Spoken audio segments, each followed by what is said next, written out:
And welcome back to a new video. Welcome back to a new series, which is the spiritual kind of spin-off of my Strangerville series. If you haven't seen that already, go watch that first, or else this isn't going to make a lot of sense and you won't know the characters. It was a short but amazing series that I'm sure you're going to enjoy it. And if you have seen it, allow me to introduce a new series. So since we left our boys last, Sammy B continued to work real hard to finish his final year of school. He got held back a year because he wasn't concentrating so much. He was a big old F grade, but he'd been through quite a lot of stuff.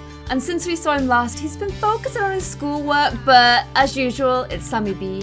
So he's been getting distracted a little bit as well, but he's now graduated from school. He is a young adult. Seb has continued to work real hard in the military. He has been promoted to a sergeant minor, and he's met new colleagues in the army, and he now has to spar as part of his daily task as well. He's doing a really good job in the army. It turns out he's a really good fit for it. And then finally, our hero of Strangerville. Cody had the choice to kind of go more down the science route or more down the investigation route, but there hasn't really been that much to investigate, so he's been focusing on science, and he's actually been analyzing the slides from the mother plant. And after a lot of work and a lot of failed experiments, he did manage to synthesize an airborne cure that he can continually propagate throughout the whole of Strangerville. So even if the mother, I don't know, maybe she's been regenerated, who knows? But even if she has, the whole of Strangerville is protected by his constant pumping of the airborne cure throughout the whole of the atmosphere. So he continues to be the Strangerville hero to this very day. So we return to our little Strangerville house with the boys on a calm and pleasant Sunday evening. Cody is clearly missing being a hero who has to actually do stuff, because he's sitting around the house in his hazmat suit, which is an interesting mood. Come on, Cody, change out of it, because you have your science. You're only a lab technician. You kind of have to go in at level 1 even if you are a hero. You have that tomorrow. Seb also has the army tomorrow, so I was thinking maybe you boys could go grab a drink at the bar, especially since your boss, Jess Sigworth, said that she'd love to have a quick chat with you before you go into the next rank of your promotion, just to make sure you're well on board for the new responsibilities that you will have to achieve as part of being a sergeant minor. So since we were here last, 8 Bells, which is the bar in town, has had a little bit of a refurb. It now has a bar and grill as well, which is pretty exciting, but it's still very much the place to be for all of the army faring locals. And if you guys remember, the fact that he's saved Strangerville means that Cody now is getting on much better with the boys, and like actually has a nice friendship with them, which is always fun, because he was definitely feeling a little bit left out before. But 8 Bells looks so much better than before, can I just say? So much better than just that weird old empty room. So the guys have grabbed themselves a beer, and I'm gonna get them a little bit of food as well. Just see what the food's like in this place. I have no idea why this dude's come with his top off, but I don't know. It's kind of like a Strangerville dive bar. I sort of feel like, you know, it's not that odd to come in with your top off. No one's gonna be like blinking an eye at that. So we've got a table by the bar so that Sammy B can, Seb can look out for his army. I don't know what level she is, but she must be higher. Luna and her husband are here, by the way. Still no romance lost between those two, and they're in disguise, which is pretty smart because, you know, there's a lot of army people around here. Our lads are the same as ever. The same fun little gang as ever before. Although Cody admits that he's kind of missing the adventure and the drama that we had last time. And there's no sign of the girl that Seb was meant to meet. Jess. She is his senior in the army, and they were meant to meet here to make sure he was all good. But there's absolutely no sign of her, which is a little bit odd. Sammy B also admits that he's kind of keeping an eye out to see if Mika comes. If you remember Mika, he lives near to us. Oh, look, another army dude just came over. He lives kind of near us, and Sammy ended up making a flirtatious joke that Mika responded to, but his friend Braylon also responded to. So he's kind of hoping that Micah might come by. Micah, I kind of say both of his names. So it's 1 a.m. and there's still no sign of this lady whatsoever. Drinks are still being poured, but there's no sign of the lady. There is no sign of little Jess. Like, where is she? And bless Sammy B, I kind of get the vibe that he's the sort of sim, like, I don't feel like Sammy B could hold his liquor, bless him. I just feel like he's such a cute, innocent, sweet little marshmallow that he's definitely the kind of person that gets, look, can you see him already kind of doing that a bit? He's like a lot drunker than the other two, even though they've all had the same number of beers. And now he's singing at the table. Yeah, Seb's like, you know what, Sammy? You sound great, but I think it's time we all head home. I don't know what is going on with the boss. She was meant to meet me here, but I guess I'll just see her at work tomorrow. Sammy has definitely had too much to drink because he thinks he's calling a cab to get home, but it's actually just some money, and also, I mean, they live literally right there. Literally right there. So let's get them all to stumble back home again. Come on, Sammy. It's time for you to go to bed, okay? Go to bed. Promise me you're gonna go to bed because I need to get up and ready for work. You're gonna go to bed? Okay. Nah, love you, bro. They're not actually brothers, they're cousins. But they might as well be brothers. Instead of going to bed, Sammy B's kind of looking out the window. He knows that guy lives right opposite him there, and he's not seen him since the whole mother plant thing. And he kind of can't help thinking, I want to go over and see him. Sometimes when you're drunk and it's 3 a.m. in the morning, these things seem like good ideas. They're not good ideas. So from Micah's point of view, at 3 a.m., he looks outside and sees a very drunk Sammy B just outside his house. He's headed in just to make sure that little Reagan is asleep, which she is, and comes back to see that Sammy B is literally decided to come into his house, which, by the way, still has these in the sink, which is super gross. And I think he's like, okay, dude, whatever. I don't know why you're here, but you need to sober up. Here is some grilled cheese. The quality of them is kind of trash. He's not a very good cook, but at least we're trying to sober him up a little bit. To be honest, Michael looks a little bit tense that he's come round, especially since he's got a toddler in the house and Sammy B's just sort of turned up. Let's face it, real drunk and wanting grilled cheese sandwiches. It's not ideal, is it? It's definitely not ideal. So he's kind of saying, look, you can't just come around here. You can't just do this. Like, I have not even seen you in like weeks and weeks and probably even months. Like, what is going on? Oh wow, Sammy really hates the grilled cheese sandwiches. But at least he had some to eat, and he's like, okay, dude, you should probably go home now. Like, it's probably time for you to go back. You live just over there. And Sammy's like, I don't want to go home. When I go home, I have to get like a job and responsibility, and I just don't want to do that, okay? I'm just not ready for that. And then he's gone to go vomit in the toilets. Good job, Sammy. He's like, I don't want jobs and responsibilities. I just want to go on the swing. Can we go on the swing, please? I want to be swung. And you've got to give it to Micah for how kind of like, he comes across a little bit cold. Like he's a little bit harder to open up. And he was super angry at Sammy B for coming round. But he still fed him and let him get pushed on the swing. So, you know, you've got to hand it to him for that. He's definitely a much more serious person than Sammy. But I think he's got a little soft spot for Sammy B as well. He's like, okay, enough of this now. Just go sleep on my bed. Like, I've got work in a couple of hours and Reagan's got daycare. I built her own separate bedroom now anyway. So just go and use my bed for a bit. If you need me, I'll be outside doing some woodworking. So though he's pretty tense about the whole thing, he has gone and let little drunk, happy Sammy B go to sleep in his bed and sleep off what is probably going to be a pretty horrific hangover. Wow, asleep in a second, that's impressive. So these guys are having a good old laugh about the fact that Sammy is not up yet, but Seb is heading into work to start his first day as a sergeant minor, and Cody has to head into work in a couple of hours time as well. He likes to just keep an eye on the forums and the conspiracy forums though, just to check and make sure that, you know, nothing else like weird is happening. Change his passwords, and honestly, I think deep down he would still really like there to be something crazy to do in Strangerville, but nothing has quite happened yet. He even got rid of his listening equipment and replaced it with a science lab so that he was doing something a little bit more constructive with his time, but he still has his little reminder of the craziness that did happen previously. Meanwhile, Sammy is off sleeping.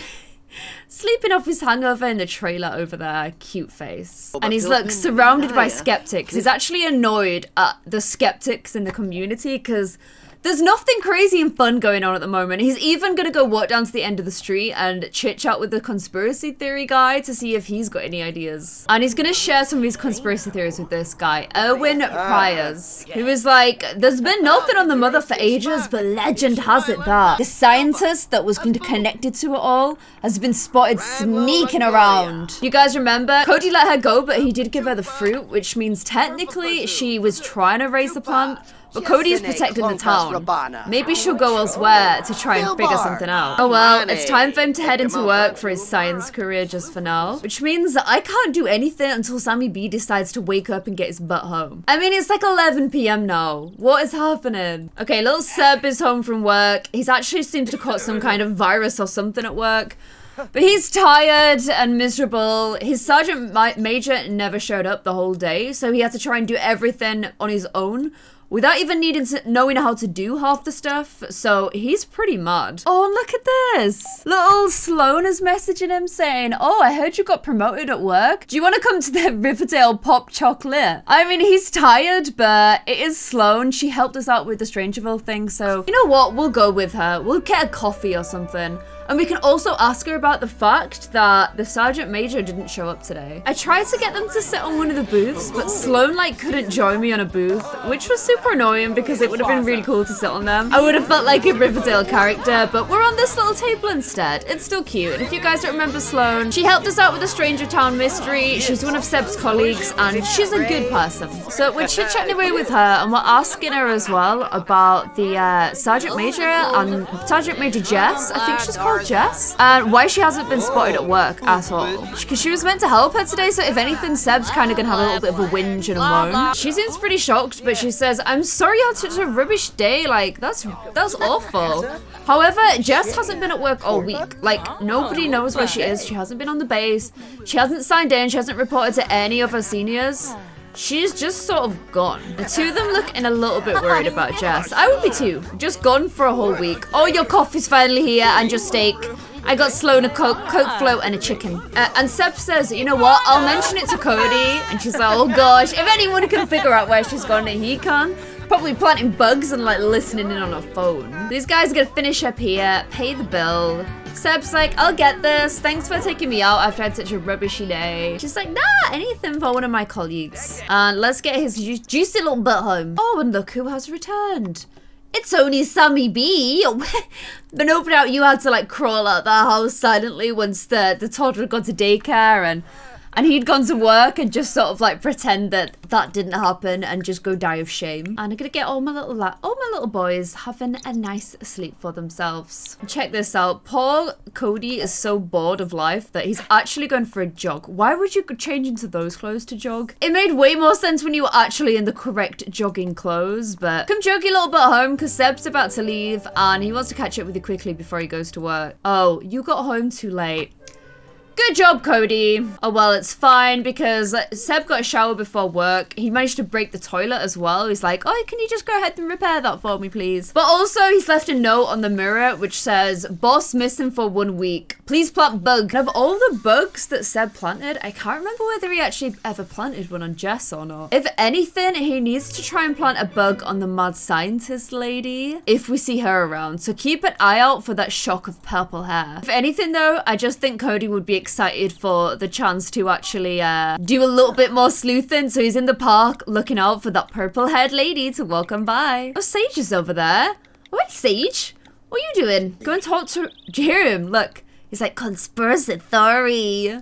Go ahead, say it to Sage. I don't know what she's doing in Strangerville, but hey, at least it's safe for her to be there now. That was some weird, wild stuff, huh? Luckily, it all seemed to work out, thanks to little Cody. And every time I see a scientist outfit, I'm like keeping an eye to see if it's gonna be her. Oh, since he can't find her, he's just gonna go ahead and plant a bug on one of the scientists that works with her, just to see if he can figure out where on earth she has gone. And then he needs to head into his scientist job, please. But, well, of course, the gang don't quite know what has happened yet. We've had a little sneaky preview, and I think we also need to now learn what has happened to Jess. So inside a seemingly sweet little home lies a big secret, you guys, because this is Mindy's home, and it's not as sweet as it looks. So once you go inside, there is a hidden bookcase, and behind that hidden bookcase is a secret laboratory, which goes deep, deep down into a secret test room that Mindy has got downstairs here. Now, she's already killed Jess's husband, Dylan, and she's keeping Jess and her daughter prisoner in, where are they gone? Where are you? Here they are. She's keeping Jess and her daughter prisoner in a room upstairs. She managed to use the mother to control them enough to bring them to her lab, but she wasn't able to take control of the whole town like she wanted to do because of Cody's cure. However, she has a new plan anyway, which is, if she can't control the living, maybe she can control the dead. So she's gonna use the mother to take control of Jess again and force Jess, who's desperate to go to work. Like, she really wants to be able to go to work, but the lab door upstairs is locked, and so was that door for her until a second ago. And she's gonna use the mind control to make Jess go downstairs. So with the mother's mind control, Mindy is able to have complete control over Jess and force her to do whatever she wants. And she's told her that she has to disrespect the dead, which is her own husband's urn. This series is kind of dark, but that disrespecting the dead has put a curse on her, which means the Grim Reaper is not happy with your behavior. He thinks that you should be punished in order to appreciate the natural cycle of life. Better apologize or else she'll suffer the consequences. So Mindy is gonna now take this urn out of here so that she can't try and apologize or beg for the Reaper. And then she's gonna leave her locked inside here. Look, if she tries to get out, she can't do because the gate door is locked. And she's feeling super scared and tense about what might happen next. Plus, Mindy has kept a lot of souvenirs of the mother in here, which are not nice to have around. So whilst Mindy gets ready for the whatever will happen after angering the Reaper, happy that it's not happening to her, it's happening to poor Jess, making herself a little drink so she can enjoy what happens next. This poor little one is feeling super embarrassed. She's looking absolutely filthy and gross. But there's no toilet in this room, so if she needs to go to the toilet, she has to just go. At least she gets fed though. Downstairs, Jess doesn't get fed because she isn't gonna need food where she's going. Still another 16 hours until the Grim Reaper comes. Mindy can watch out over her while she reads obituaries on the computer. One of her favorite pastimes. Meanwhile, she gets hungrier and tireder in her little cell down here. At least she gets given a bed, you know? And she's missing her family. The poor thing. 8 more hours. Mindy's just sat here eating some chips with some wine. Jess is looking angry and irritated. I'm a bit worried she might die of hunger before she dies of anything else. Mindy's come while it's safe to observe the test subject, but she's still sleeping and looking very normal right now. Oh, 3 hours remaining. Okay, this is it. The final few minutes before the Grim Reaper takes his revenge out on poor Jess. Even though she was forced to taunt the dead, it wasn't her decision. Her time is up. I don't know what's gonna happen here, so I'm kind of excited to find out. And I should get Mindy to wake up so she can observe the experiment from a safer distance. Like up here on the observation deck. Okay, so Mindy is watching from up there. And I think, oh my gosh, I think Jess's time has run out. And she is paid for disrespecting the dead by becoming one of them. She now has the asleep trait and she is zombified. So here she is now, guys. She has been zombified into a zombie. A very angry zombie who is hungry for one thing only. And that one thing is brains. So it's kind of similar looking to the Strangerville virus, but somehow even worse. Mindy is impressed by what she's achieved so far, but she wants to know what will happen next, and she does have something of a heart. She's not gonna just immediately put a child in there. So she decides if she can see, oh my gosh. She decides if she can see somebody nearby and use them as a little bit of a test. She feels like children's minds are probably gonna be more open to suggestion, so they might be more easy to control. So for now, with adults, they should just be test subjects. And unfortunately, Sloane happens to be walking by. She sees Mindy and she knows the whole story about Mindy, but it doesn't matter because she has the power of the mother plant now. So no matter how much Sloane might be stronger and faster and fitter than her, she actually has a little secret item, which means that unfortunately Sloane does not stand a chance. And she has been frozen by Mindy so that she can bring her downstairs into the lab once she's been cracked open, of course. So poor icy little Sloane has been brought downstairs to be used as zombie food, which means Mindy can watch from the outside while Jess runs to attack her. Oh my gosh, last exception's coming from that. But Jess has now attacked poor little Sloane as well. Mindy can come in and see the results. Has it worked? Has it worked? Yep, Sloane is now also a zombie, kept underneath the lab. I wouldn't stand in there if I was you, Mindy. So now we have 2 zombies hidden in the lab downstairs. Apparently zombies can still use their phones a lot. We have one very icy zombie as well. And the boys need to find a cure now rather than just eradicating the zombies, because one of them is only Sloane. Plus the next test subject is imprisoned upstairs. They need to get there before anything happens to Christy. It's a whole new Strangerville mystery and a new one of my Stranger stories. If you guys want to see more of this, let me know in the comments below. I also would like to do one with vampires once we've completed this one as well. And I'll see you guys in another Stranger episode. Thank you so much for watching. I just wanna know, am I insane?